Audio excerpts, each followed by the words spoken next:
knife is special to me because Yoshihiro was the beginning point of my knife history. This knife is special because that is super hard still, like something called ZDP 189 that has super high durability. I'm Chef Patrick Choi, owner of Seido Sushi, and Seido Sushi is Japanese cuisine located here in Glendale, Arizona. Today we're going to talk about Yoshihiro Hayate Kiritsuke knife.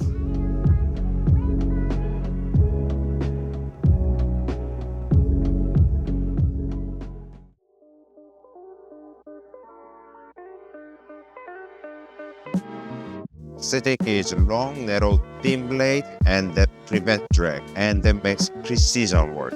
Hi, I'm Chef Patrick Choi, owner of Seido Sushi, Japanese cuisine located here, Glendale, Arizona. Today we're going to talk about 12 inches Misono Sujihiki knife. Sujihiki for actually slicer of the meat in Japanese cuisine, but there is a longer blade, thinner blade, and this knife is a little thinner and that is a little flexible knife. So usually I use it for oroshi fishes. That's kind of trimming the fishes. So Sujihiki for slicer of the meat in the Japanese cuisine, but slicing meats that requires longer blade. Now I'm gonna show you how to use Misono Sujihiki knife.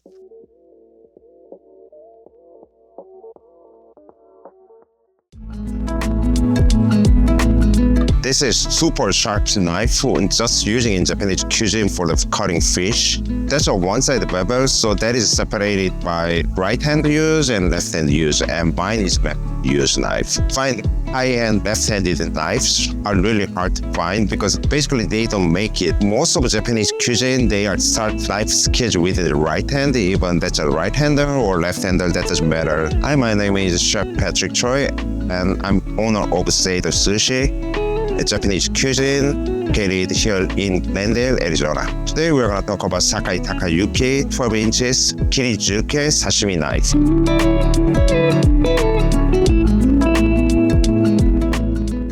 So GDP 189 is the strongest metal in this world right now, and I want to buy some kind of a high-end knives, and this knife it can pop up.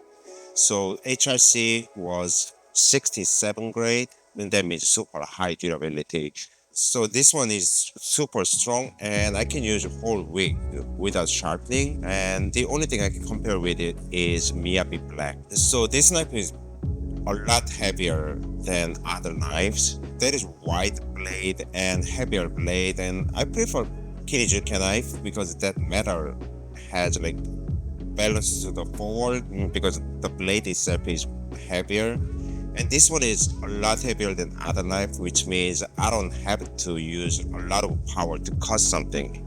Just a little snap, I can cut it through. I use this knife for everywhere except in cutting fish, vegetable, rolls. Whenever I need it, this is the knife I'm using every single time. And I don't have to sharpen that much. That is a specialty of this knife. Knives belong to the chef, not the kitchen. The plate is the canvas, knife is the brush. I put my names on it because that describes me. If any other chef asks, do I invest on this knife? I want to say it depends on your skill of sharpening the knife. So this is like super strong, so it's really hard to sharpen it. So I want to say don't try it until you know how to sharpen. So now I'm going to demonstrate the Misono Sujihiki knife. So Sujihiki knife is just for the slicing meats in Japanese cuisine, but I mostly use for the fish because that is long blade, thinner blade, and that is easy to control in precision drop. So this knife is unique because that is a little bit flexible, and a long, thin, sharp blade gives me more control when I cook meats or fishes. So basically that is the knife for the meat, but I don't use that much meat in my sushi bar. Actually, I don't use any meat in my sushi bar. So that is super thin blades, and that is good for cutting veggies.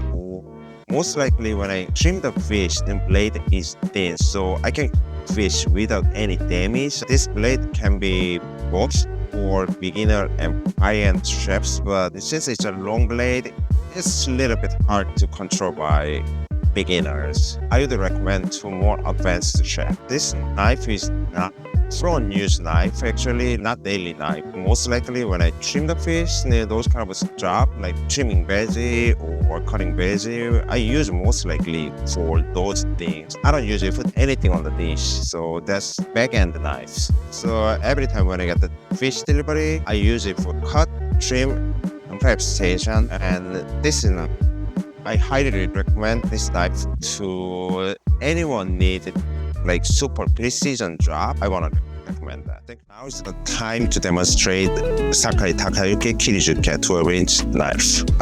Left-handed knife, like those kind of knife, is one-sided bevel, which means one side have angle and the other side inside is almost flat. If I use right-handed, it will stick on the fish, so that doesn't go through. Double-sided knives are easy, like fishes are easy to stick, and this one has angle between fish and this knife, so that doesn't stick. That can go through really sharp, and they never break the cells. That's just cutting out. For the fish knives are long because we can cut it with a short knife, but we prefer to cut it just one stroke, one cut. So blade length is not enough. We gotta push it down, which means that can break the cell and all the juice coming out, and that's not cutting sharp. I use a lot of like Sakai Takayuki, but especially this knife it doesn't have that much high durability, but it has a thin blade, and as long as that's sharp, it go for cutting, but maybe every 3 days, 2 days, I gotta sharpen it. I like this knife because that is thin and that is easy to cut anything sharp, but durability is low. This knife is just for cutting fish, for sashimi or sushi, only the fish, not even cutting the roll, not even cutting anything else like veggie. Longer blade gives me more control to cutting the fish in just one stroke. I think the length of the knife, they can get used to it anytime soon, but knife, those kind of one-sided bevel knife, this blade have angles. So at the beginning, they gotta follow these lines as when they cut the fish, but most of beginners, they are thinking about this side. So always fish doesn't cut straight and that goes outside. Yes, that is a must-have item in Japanese cuisine, and when they cut the fish, sashimi, everything, this knife gives you the best result. Thanks for watching the video. If you like the video, like and subscribe, and we will see you next time.